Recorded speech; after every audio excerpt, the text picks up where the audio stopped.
നിലയ്ക്കാത്ത രാഷ്ട്രീയ പോരാട്ടങ്ങളുടെ തുടർ ആഖ്യാനങ്ങളായിരുന്നു വി.എസിൻ്റെയും കേരളത്തിൻ്റെ സാമൂഹിക ജീവിതത്തിൻ്റെയും പൊതുമണ്ഡലങ്ങളിലും അടയാളപ്പെടുത്തിയത്. വി.എസ് എന്നും ശബ്ദമുയർത്തിയിട്ടുള്ളത്, മുഷ്ടി ചുരുട്ടിയിട്ടുള്ളത് നാടിൻ്റെ നന്മയ്ക്കു വേണ്ടി മാത്രമായിരുന്നു. നിലപാടുകൾ ഉറച്ചുനിന്ന വി.എസ് ജനകീയ സമരങ്ങളുടെ ശക്തമായ സാന്നിധ്യമായിരുന്നു. പാലക്കാട് ജില്ലയിലെ പ്ലാച്ചിമടയിൽ കൊക്കക്കോളയുടെ ബോട്ട്ലിംഗ് പ്ലാന്റിനെതിരെ നടന്ന സമരം അതിലൊന്നായിരുന്നു. അന്ന് പ്രതിപക്ഷ നേതാവായിരുന്ന വി.എസ് പ്ലാച്ചിമട സമരമുഖത്ത് നേരിട്ടെത്തിയതാണ് പിന്തുണ പ്രഖ്യാപിച്ചത്. അന്ന് കൊക്കക്കോളയുടെ ബ്രാൻഡ് അംബാസഡറായി അവർ തീരുമാനിച്ചിരുന്നത് മമ്മൂട്ടിയായിരുന്നു.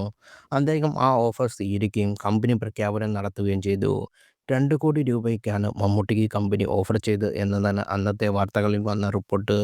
ഒരു പരസ്യതാരമാകാൻ തെന്നിന്ത്യയിലെ ഒരു സിനിമാ താരത്തിന് അന്ന് ഓഫർ ചെയ്യപ്പെട്ട ഏറ്റവും വലിയ തുകയാണെന്നും പറയപ്പെടുന്നു. അന്ന് ഇടതുപക്ഷ ചാനലായ കൈരളിയുടെ ചെയർമാൻ കൂടിയാണ് ഇടതുപക്ഷ അനുഭാവിയായ മമ്മൂട്ടി.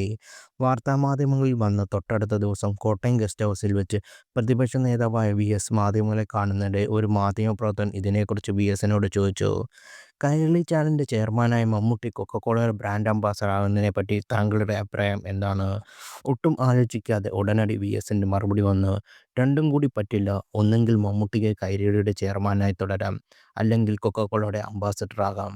പ്ലാച്ചിമട കൊക്കക്കോള കമ്പനിക്കെതിരെ നടന്ന സമരത്തിനൊപ്പം വി.എസ് ഒരു ഇടതുപക്ഷ ചാനലിൻ്റെ ചെയർമാൻ അതേ കമ്പനിയുടെ വാഴ്ത്തിപ്പാടുന്ന പരസ്യത്തിൽ അഭിനയിക്കുന്നത് ഒരിക്കലും അംഗീകരിക്കാൻ കഴിയുന്നതായിരുന്നില്ല.